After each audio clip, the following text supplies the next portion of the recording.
Well, I mean, I've been having this whole I've had this fantasy now about the inauguration that like he can't get any A-list acts. But there's certainly there's like some B-list acts you could definitely book. Yeah, Dan Nainan. That would be so tight. Which I guess people were asking. They want some explanation of Dan Nainan because he's come up on the show. Right, the reason I don't really talk about him is because it's honestly he's fucking boring at this point. Right. Like, I mean, Dan Nainan was funny 3.5 years ago. Yeah. But he's still funny. He's still funny if he's new to you, but he's a limited gimmick. So that's Dan, like I said, I'm glad we spent 20 minutes talking about him on our show today. Yeah. Well, it's important for me because I've known Dan for like 5 years. I just found out about him. So. Yeah. So, but I don't know. People were asking about it, and so Dan is this half Indian, half Japanese comedian that was born in 1952. Where does he buy his sushi? 52. Where does he buy? Where does he buy his sushi? At 7-Eleven. Yeah, because why? Because he's half Japanese. He's half Indian. Yeah. Is he's red Indian or is he? Did you ever hear Joe Robinson going off about that bit on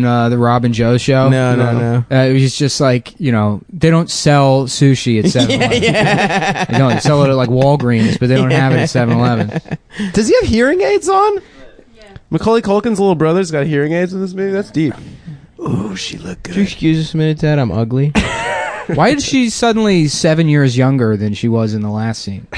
Anyhow, so Dan Nainan is he's an old guy. He's old as shit. Started doing open mics in DC in probably like 2005, and then sort of rubbed people the wrong way, and eventually just sort of.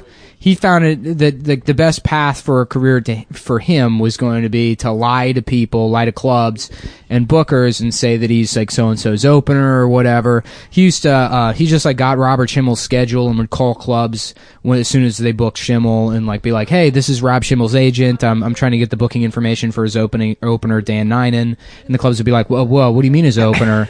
And then he'd be like, "Oh yeah, no, he has an opener that he brings with him that has to be there. So if you could get the hotel information," and then they would book Dan. And after like a couple months of that, I guess, Schimmel was like, "Who the fuck is this guy?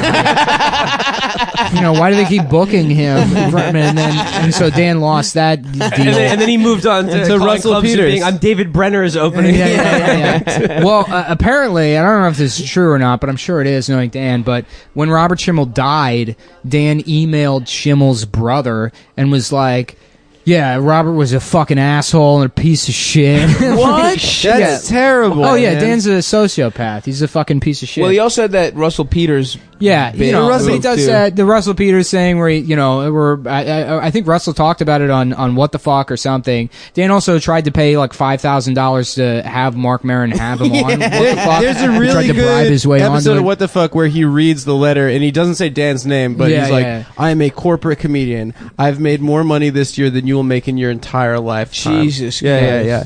And you're too much of a coward to have me on your pod. I love it. So my exposure to Dan was through Joe Robinson, I guess. And like Joe was doing that Kurt Shackelford Hyatt room. The Hyatt. And he meets Dan, and Dan was like hosting, and Dan's talking about, I make $300,000 a year doing stand up, and then like, Joe's like, "Then why are you doing a $10 spot?" Right. In the lobby of a hotel. Yeah. Like that doesn't make any sense. Laugh right at the Hyatt. Yeah. Hey, that's a $50 spot. Thank you. All right. Well, so then fucking Dan, because he's super defensive, is like, "Fuck Joe Robinson, fuck Rob Mayer, ha ha ha. Here's a picture of me in my Tesla. Here's me in the Acela waiting room." I don't know why you think that's a brag that he shows up too early for his train. It's not like a flight. There's no security. It's like the You just go there and get on the fucking train. And he goes there and hang out in the clubhouse with no one else, by the way.